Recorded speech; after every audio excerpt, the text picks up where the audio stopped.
तो इसका पूरा ठिकड़ा हमारे सर पे फोड़ डालो कि भाई ये एमआईएम की वजह से हुआ। अपने अंदर झांकिए, अपने अंदर देखिएगा कि हमारी गलतियां क्या हो रही है कि आज पूरा मुस्लिम समाज जो है वो कांग्रेस से दूर चला गया है या दूर जा रहा है, और वो कहता है कि उन्हीं की मांग है कि एमआईएम पार्टी में आना चाहिए। दलित समाज के अंदर यही मांग हो रही है कि नहीं, हम एमआईएम के साथ जुड़ना चाह रहे हैं। ये जो बदलाव आ रहा है ये अपने अपने तौर के ऊपर राजनीतिक पार्टियों ने सोचना चाहिए। एमआईएम भी एक पार्टी है जिसको अधिकार है कि कहीं पर भी जाए, कहीं पर भी इलेक्शन लड़े। हम दूसरी जगह पर लड़ रहे थे, गुजरात भी आए। इम्तियाज भी आप भी जानते हो, पूरे जितने भी लोग जो भी बात करना है बाहर चले जाइए, देखकर बोलना। जितने भी लोग हैं ऐसी चर्चा चल रही है और जाना गया है कि भारतीय जनता पार्टी और एमआईएम है वो एक पिछले बंद दरवाजे एक साथ ही खड़ी है।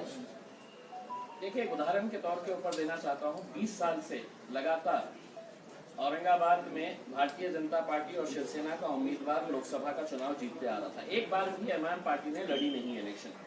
जब हमको असद साहब ने कहा कि औरंगाबाद से आप लड़िएगा, तो कांग्रेस के बड़े बड़े दिग्गज और राष्ट्रवादी कांग्रेस के शरद पवार साहब की पार्टी के बड़े बड़े दिग्गज औरंगाबाद में आए और उन्होंने कहा कि अब इलेक्शन लड़ने की जरूरत नहीं है, ये तो आराम से सीट है तो शिवसेना फिर से निकाल लेगी, क्योंकि अब ये एमआईएम आ गई है, ये वोट बंटने वाले हैं।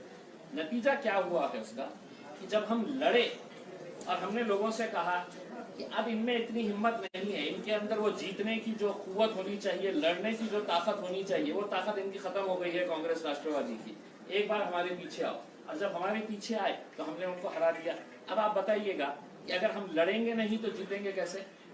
अब आप लोग कांग्रेस वाले कहते हैं कि नहीं, हमने लड़ना ही नहीं, तो हमने लड़ना नहीं तो हमने क्या गोटियां खेलना, हमने क्या करना?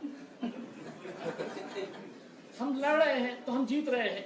अब किसका फायदा हो रहा है, किसका नुकसान हो रहा है? पार्टी कब से है? 50 सालों से है। हमने लड़े हैं क्या कभी? गुजरात में आए हैं क्या कभी? लेकिन गुजरात के अंदर कौन जीत के आ रहा है? भाजपा भी जीत के आ रही है ना। अब हम आए हैं मैदान में और कांग्रेस वालों को ये दिखाने के लिए आए हैं अब तुम्हारी जो ताकत है वो पूरी तरह से खत्म हो गई है, तुम्हारे में लड़ने की कुव्वत ही नहीं है। अब हम तुमको बताएंगे कि तुमको भी हराया कैसा जाता है और भारतीय जनता पार्टी को भी हराया कैसा जाता है। इम्तियाज जलील जी, मेरा एक प्रश्न है। मेरा नाम शरफराज है। मेरा प्रश्न आपसे ये है कि आपने कहा छोटू भाई वसावा के साथ बीटीपी जो पार्टी है, एक अलायंस आपका यहाँ पर गुजरात में स्थापित हुआ है, जो एक अलायंस आपका बिहार में भी हुआ, क्या पश्चिम बंगाल में ममता बनर्जी के साथ आपका अलायंस स्थापित होगा? असद अवैसी साहब अभी गए हुए हैं। देखिए, एक बात आपने समझ लेना चाहिए कि अब राजनीतिक पार्टियां जो है वो एमआईएम पार्टी को बहुत हल्के में नहीं ले रही है। जैसा ये था कि बिहार में जब हम गए तो सबने यही कहा, मीडिया के ऊपर स्टोरी चलाई गई कि अब ये बिहार के अंदर भी आ गए। बिहार में 250 सीटों में से अगर 20 सीटें भी जहां पर हम ताकत रखते हैं वहां पर अगर हम नहीं लड़ेंगे तो फिर हमने क्या करेंगे? हमने लड़े, तब हमको जाकर वहां पर कामयाबी मिली। 70 सीटें कांग्रेस ने लड़ी, कितने जीती आप भी अच्छी तरह से जानते हैं। अब पश्चिम बंगाल के अंदर अगर ममता बनर्जी को ये लगता है कि एमआईएम की कुछ तो भी ताकत है और हम कुछ है बोलकर आज अपने भाषणों के अंदर ममता बनर्जी कहती है, किसी का डर जब होता है कि भाई ये ताकतवर प्लेयर हमारे पास आ रहा है तो आप उसकी दखल लेते हैं। ममता बनर्जी का आप भाषण सुन लीजिएगा, प्रेस कॉन्फ्रेंस सुन लीजिएगा कि ये क्यों आ रहे हैं, ये आ गए तो ऐसा हो जाएगा वैसा हो जाएगा। आपको अगर लगता है कि अगर आपका एक वोट बैंक अगर दूर जा रहा है तो आपने ये बात करना चाहिए, सोचना चाहिए। अगर बीटीपी यहाँ पर अलायंस कर सकता है, मायावती अगर हमारे साथ है तो बिहार के अंदर अलायंस कर सकती है, तो ममता बनर्जी को किसने रोका है? लेकिन ये है कि ये राजनीतिक पार्टियों ने ये समझ लिया है कि मुसलमान वोट हमारी जागीर है और इसको कोई हाथ नहीं लगाना करती, ये तो हमारी जागीर है करके इसमें असद अवैसी इसमें से हिस्सा कैसा ले रहा है? तो ये जो सोच है, ये सोच है तो इनको बदलनी चाहिए। उसमें हम सिर्फ मुसलमानों के वोट ले रहे हैं ऐसा नहीं है, बहुत सारे नॉन मुस्लिम वोट भी हमारे साथ जुड़ रहे हैं। ये चीज लोगों को खतरा रही है कि अब ये ऐसा कैसा ये बदलाव आ रहा है। बनर्जी ने भी ऐसा निवेदन किया है कि ओवैसी साहब जो है वो भाजपा के ही एजेंट है, भाजपा के लिए कार्य करते हैं। इलेक्शन आ रहा है ना, ममता जी को समझ में आ जाएगा तो हम किसका एजेंट है करते हैं। अब अगर हम हमारा एजेंडा, हमारी पॉलिटिकल पार्टी, अगर आप ये कहेंगे कि नहीं अवैसी साहब ने जहां पर भी इलेक्शन लड़े हैं वहां के जो राज्य के हेड है उनसे जाके इजाजत लेके आए। अब हम गुजरात में आ रहे हैं तो हम मोदी साहब के पास जाएंगे और पूछेंगे मोदी जी हम लड़ना क्या इलेक्शन करें? हम बिहार में जा रहे हैं तो हमने वहां पे जाके तो लालू प्रसाद से इजाजत लेना कि साहब हमने लड़ना क्या? पश्चिम बंगाल में जा रहे हैं तो ममता बनर्जी से हमने लिखित में लेना क्या कि ममता जी हमने इलेक्शन लड़ना क्या करके। हमारी राजनीतिक पार्टी हमारा एजेंडा हम तय करेंगे, कहाँ जाना है, कहाँ लड़ना है, कितने सीटें। और ये जो सवाल है, अब ये सवाल ना तो लोगों को हजम होता है कि भाई इन्हों गए तो इनका नुकसान होता है, इसका फायदा होता है। हमने 70 सालों तक अहले गैरों के फायदे के बारे में सोचा, वो हमारे फायदे के बारे में बात कर रहे हैं, बस खुली बात है। पर आप जिस विस्तार में रह रहे हैं उन्हीं शहर का नाम औरंगाबाद से बदल के संभाजीनगर करने की मांग है, उसमें अभी तक ये मामला नहीं सुलझा है। आप दूसरी जगह भी जाने की बात करें पर अपनी जगह का मामला नहीं सुलझा। नहीं सुलझा क्या है उसका, हम तो औरंगाबाद में पैदा हुए हैं और हम इंशाल्लाह औरंगाबाद में ही मरेंगे। तो नाम अब ये है कि जिनके पास कुछ दिखाने के लिए नहीं रहता है, अब ये शिवसेना भारतीय जनता पार्टी पिछले 30 सालों से औरंगाबाद महानगर पालिका में इनकी सत्ता है। इलेक्शन जब भी आया, चाहे वो लोकसभा का इलेक्शन आए, चाहे वो विधानसभा का आए या महानगर पालिका का इलेक्शन आए, इलेक्शन आया कि छत्रपति शिवाजी महाराज की जय, संभाजी महाराज के नाम के ऊपर शहर का नाम रख दो। वहां के लोग बोल रहे हैं साहब पानी का क्या होगा, पानी 8-8 दिन क्यों आ रहा है, 30 साल से आप सत्ता में बैठे हुए हैं, साहब मेरे घर की सड़क क्यों नहीं बनाई गई है। तो बोले नहीं, सड़क पानी ये वो सब आप बात मत करो, हम तो शहर का नाम बदलने वाले हैं। हमारा ये कहना है कि इस मुल्क के अंदर जहाँ जहाँ भी इस तरह की हरकतें जो हो रही है वो सिर्फ मन भटकाने के लिए ये एक षड्यंत्र रचा जाता है कि मन भटका दो लोगों को, है तो बहकावे में लेके आ जाओ। हिंदुस्तान के अंदर रहने वाले जितने भी लोग हैं वो बड़े भावनिक होते हैं, अरे संभाजी महाराज के नाम का विरोध हो रहा है। नहीं, हम साफ तरीके से बताना चाहते हैं कि इस मुल्क के अंदर जितने भी बड़े बड़े नेशनल हीरोज हैं, चाहे वो बाबा साहब अम्बेडकर हो, छत्रपति शिवाजी महाराज हो, संभाजी महाराज हो, हम इनका पूरा आदर करते हैं, गर्व है हमें इन लोगों के ऊपर। लेकिन ये राजनीतिक पार्टियां जो इतने बड़े बड़े नेशनल हीरोज को सड़कों का नाम दे दो, शहर का नाम दे दो, छोटा कर दे रहे हैं।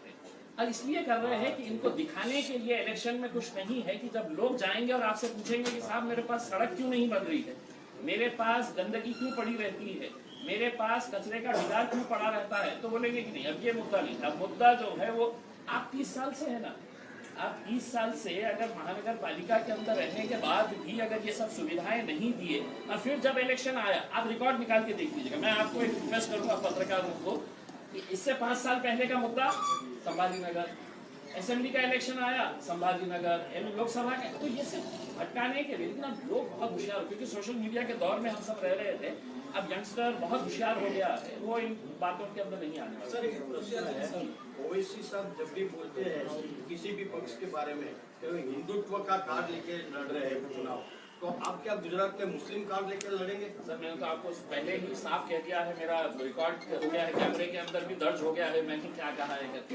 हम कहीं पर भी ये नहीं कह रहे, हम तो मैंने आपको पहले ही कहा कि हम मोहब्बत का पैगाम लेकर, हम जाति धर्म मजहब से ऊपर उठकर ये इलेक्शन जो है ये लोगों के मसलों के ऊपर खड़ा किया जाता है इसके अंदर। हाँ ये सही बात है कि आपको लगता है कि असदुद्दीन अवैसी साहब आ रहे हैं तो ये मुसलमानों के नेता, मुसलमान उनको पसंद करते हैं, उनसे मोहब्बत करते हैं, इसलिए पसंद करते हैं कि उनको जगह यहाँ पर गुजरात में मिलती ही नहीं, हम यहाँ पर आते ही नहीं।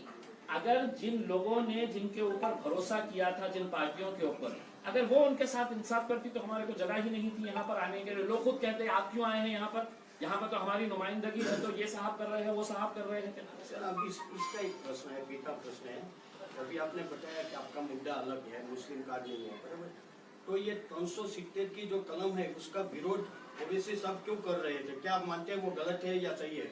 बिल्कुल 100% हम ये मान रहे थे कि हमने विरोध किया था और आज भी हम इस बात का विरोध कर रहे हैं।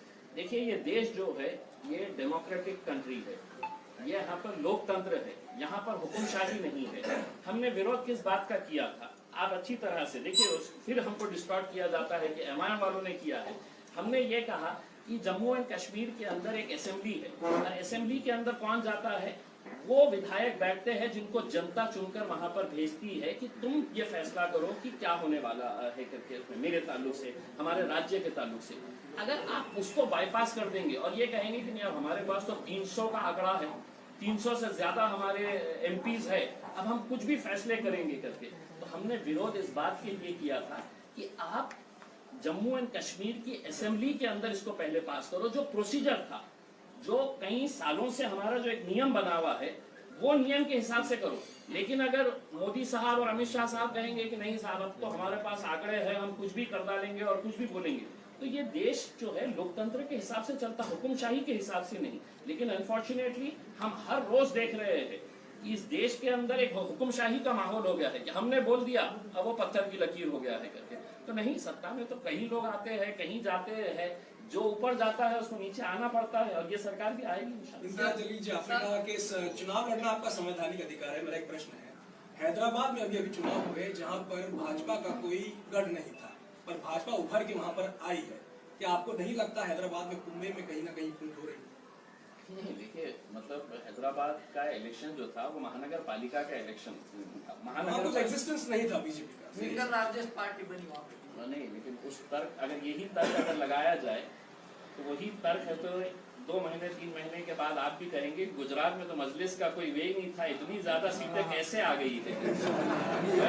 यही तर्क अगर लगाया जाए तो मैं आपको सिर्फ एक बात कहना चाहता हूँ कि महानगर पालिका का इलेक्शन जो होता है वो अपने इलाकों के मुद्दों के ऊपर होता है कि हमारे इलाके के अंदर किसी के पानी का मसला, किसी के गटर का, किसी का ड्रेनेज का, किसी के स्कूल का, हॉस्पिटल का, ये मुद्दों के ऊपर होता है।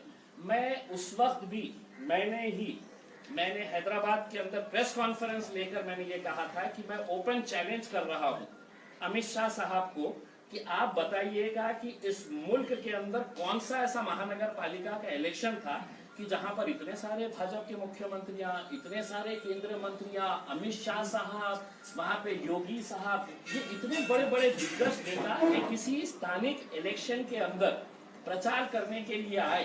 अमित शाह साहब को मजबूर होना पड़ा कि उनको सड़कों के ऊपर निकलना पड़ा, योगी साहब को पैदल चल के रैली करना पड़ा हैदराबाद के अंदर, तब जाकर उनको सीटें मिली। हमको कहीं पर भी ये नहीं। उस वक्त क्या हमने ये कहा था कि नहीं ये तो हमारा गढ़ है, इसके अंदर कैसा आए हैं आप करके? आपको अधिकार है, आप आए हैं करके। अब वैसा ही अधिकार हमारे को गुजरात में है। 3 महीने के बाद आप यही सवाल करेंगे कि आपका तो यहाँ कुछ था नहीं, आप इतने सारे सीटें कैसे जीत गए हैं करके। अच्छा जीतेंगे सर 3 तलाक का जो प्रश्न है सर, ये आपका आपने भी बताया कि डेमोक्रेटिक वे पे सब बात की, लेकिन जब भी चुनाव के भाषण होते हैं तब ओवैसी